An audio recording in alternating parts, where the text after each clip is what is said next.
Dear Americans of Reddit, how do you find these first 7 months of Biden's presidency compared to Trump's? So true. Unfortunately, people know more about a congressman 1,000 miles away but don't even know their own city council members. I so believe police reform is needed and hate to see when everyone looks to Congress or the president for answers. But it's our local DAs and county prosecutors that have the most impact on whether or not real reform is ever accomplished. This might be true in the short term during non-crisis times, but things like the EPA and the presidential policy towards corporate mergers end up having a tremendous effect on our day-to-day lives. The way big tech was allowed to consolidate under Bush and Obama is directly affecting anyone using the internet in massive ways every day, and that is straight executive power with little influence by Congress. Their decisions surrounding the 2008 collapse have seriously affected millions of lives as well. Things like corporate mergers and how monopolies are ruining lives of course are rarely what mainstream news talks about since they themselves are owned by monopolies, so I don't wholly disagree with your point. I would also agree that local politics is criminally underestimated in its importance to people's day-to-day lives relative to national politics, but I can't ride with you all the way to presidents don't really matter. Your local officials have vastly more influence on your day-to-day life and it isn't close. When it comes to your kids' education, taxes, the money those taxes go toward, infrastructure, etc. All of that shit is on your local government officials who you have never heard of that are making those decisions. People love to bring up taxes when it comes to the president. Oh, Biden is in office now, so taxes will go up. Thanks Biden. Like bro, taxes are different on a county-to-county basis. If you want to save on taxes, move to the next county over.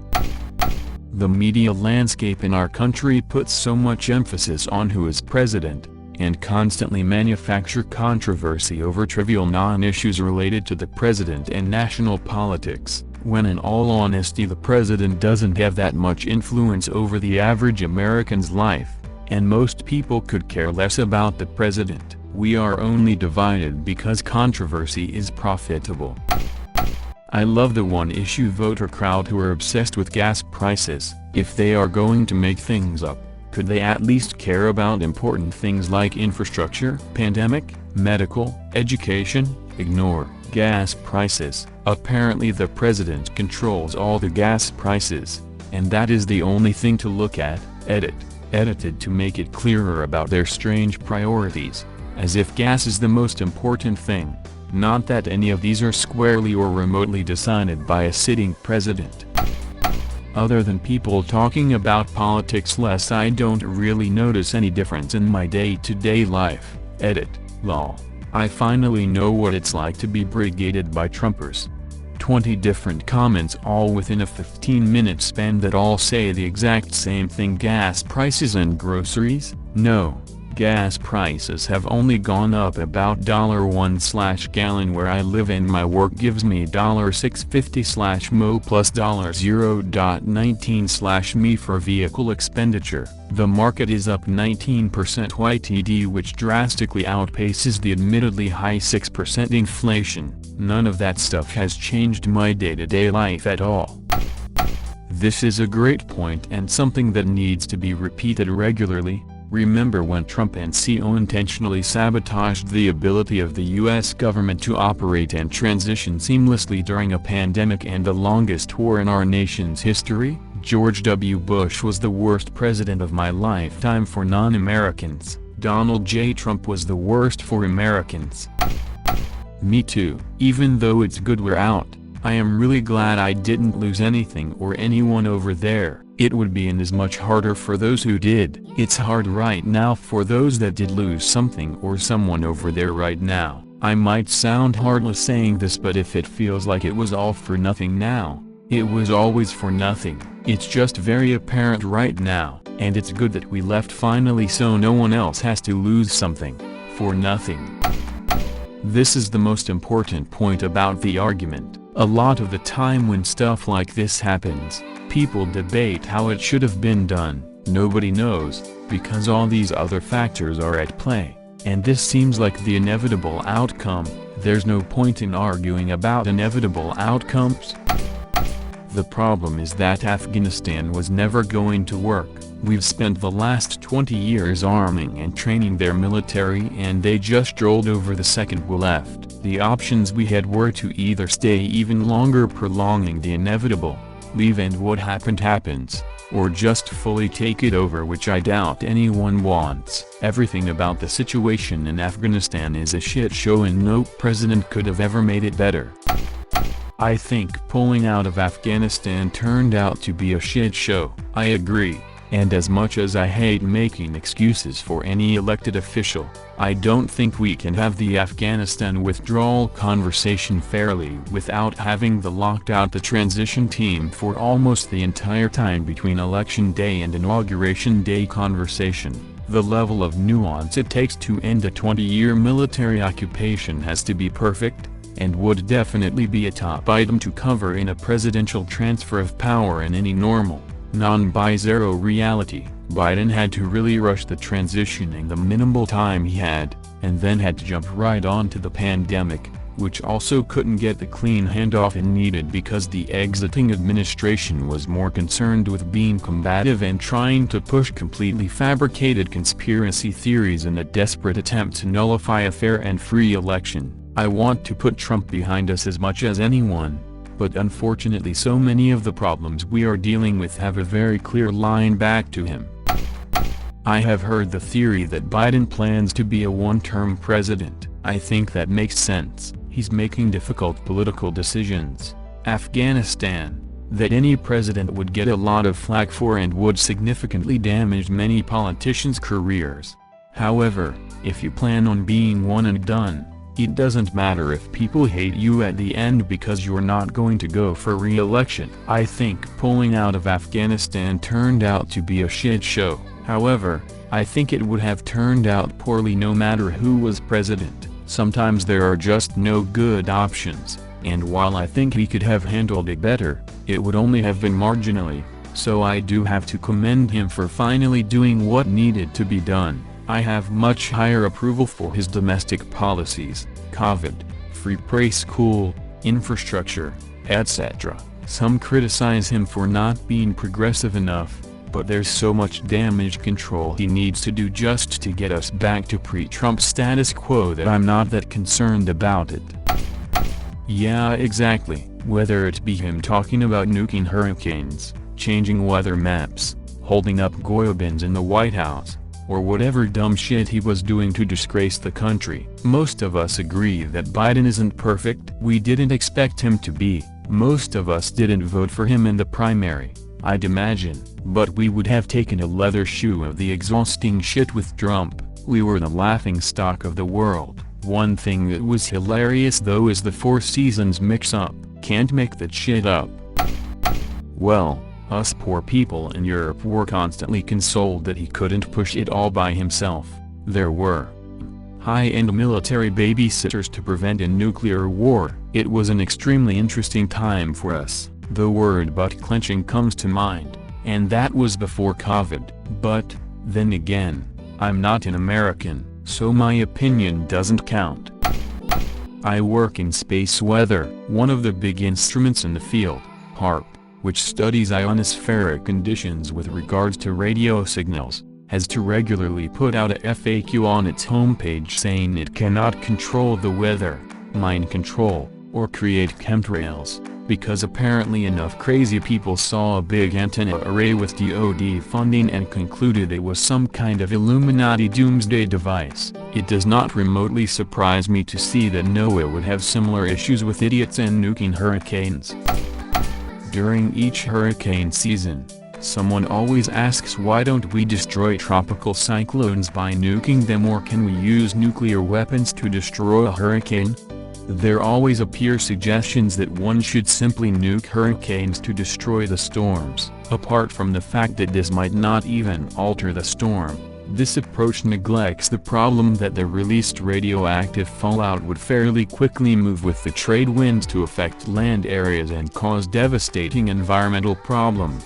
Needless to say, this is not a good idea. Now for a more rigorous scientific explanation of why this would not be an effective hurricane modification technique. The main difficulty with using explosives to modify hurricanes is the amount of energy required. A fully developed hurricane can release heat energy at a rate of 5 to 20 times 1013 watts and converts less than 10% of the heat into the mechanical energy of the wind. The heat release is equivalent to a 10-megaton nuclear bomb exploding every 20 minutes. According to the 1993 World Almanac, the entire human race used energy at a rate of 1013 watts in 1990, a rate less than 20% of the power of a hurricane. If we think about mechanical energy, the energy at humanity's disposal is closer to the storms. But the task of focusing even half of the energy on a spot in the middle of a remote ocean would still be formidable.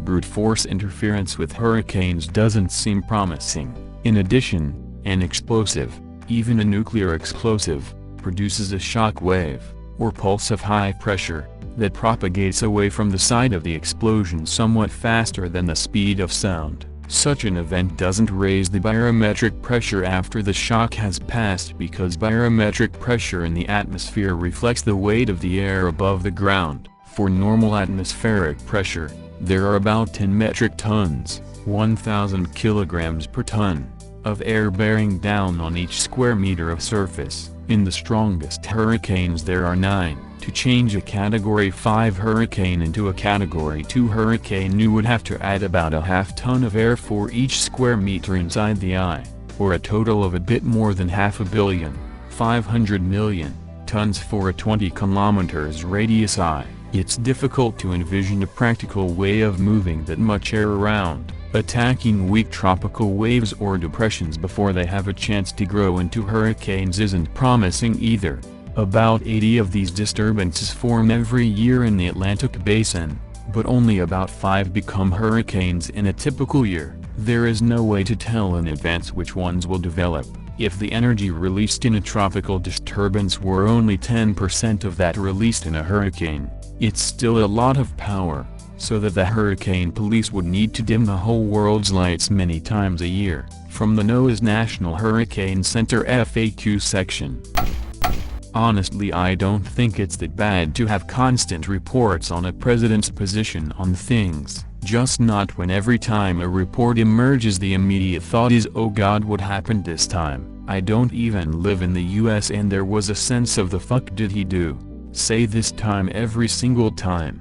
Granted, there were a few times where I go, I guess that's fine or that's not terrible, but they were so far and few between that it's pretty negligible, doubly so after COVID.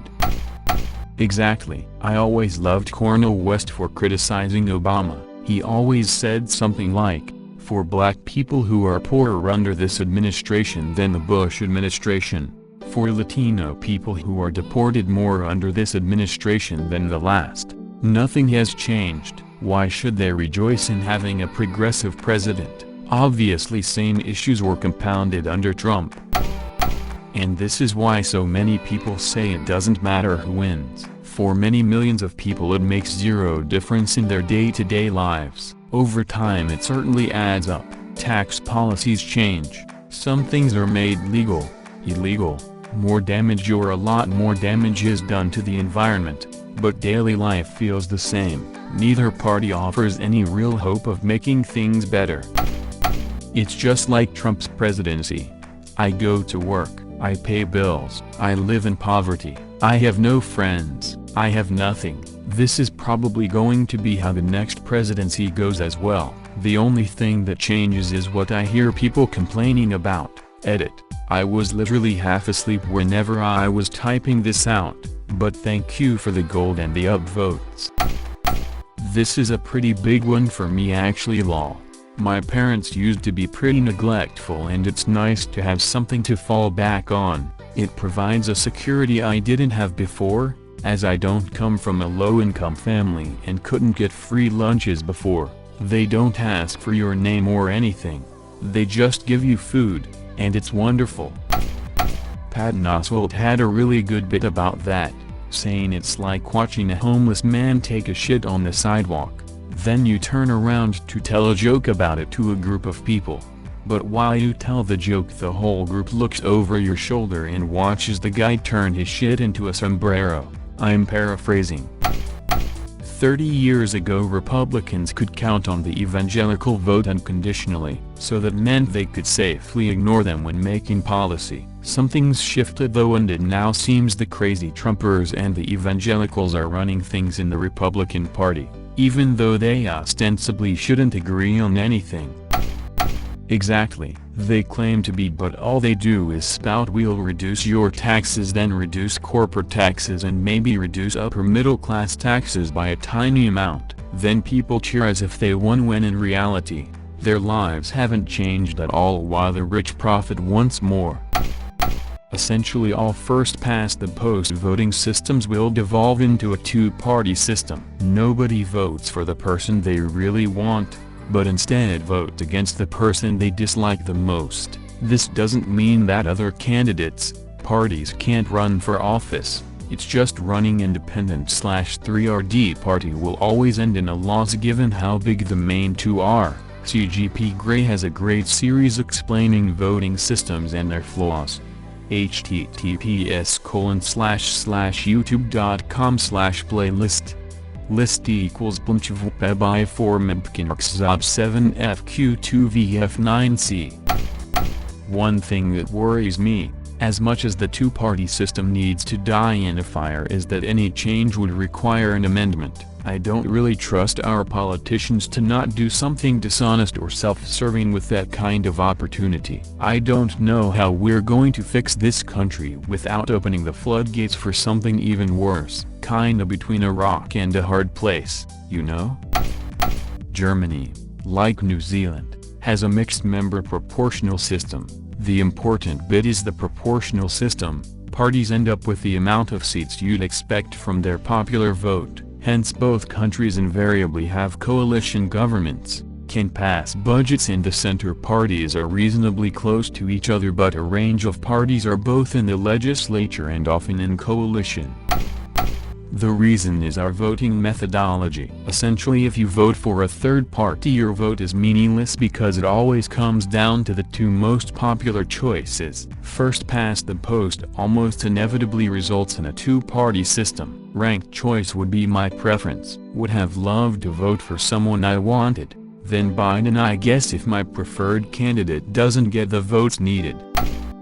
Exactly this. I'm a libertarian. I've never voted Democrat in my life. I voted Biden this last election, and I certainly didn't want him as my president. If the next guy that gets the Republican nod is just a Trump sycophant, I'll end up doing it again. I hate our two-party system so much. Can't I just be a fiscal conservative that doesn't hate gay people, please? Nope, not an American. No party for you. Was just thinking about this today, and he could have easily just passed the buck on Afghanistan to whoever gets elected next, and I agree it was going to be a shit show and we should have left 10 years ago if we even actually needed to go there in the first place. So I do admire his willingness to get us the fuck out of there, even if he did take a political hit. I agree with everything on your report card. I think that leaving Afghanistan was going to be a shit show no matter who was president. But I will say that if anyone actually thought he would do anything about student loan debt, I want to tell them about some magic bins I have to sell. He is backed by the banking industry and knows that forgiving that debt would be suicide for the next congressional elections. If we had Bernie or Elizabeth, maybe it would have gotten done. Biden's is going exactly as I expected. He's boring, but he's breaking promises left and right. So far he's reneged on student debt relief, which he can do unilaterally, the $15 minimum wage, $600 in COVID relief, and he's laying down while voting rights are destroyed and renters are thrown out in the streets. And, unlike Obama, we don't get the soaring speeches to make ourselves feel better about it. In short, he's the same centrist we've elected for 40 years. For those of you concerned about China, this is a great place to start. https://u.b/mat3bluall. Yes, this is a very basic video, but it's well done for a basic overview. Other than that, I deleted my comment because I'm getting too many notifications and I actually have a life and job, economist, and very much contributing to society BTW, and hope you all can find better use of your time as well. Be safe and get vaccinated.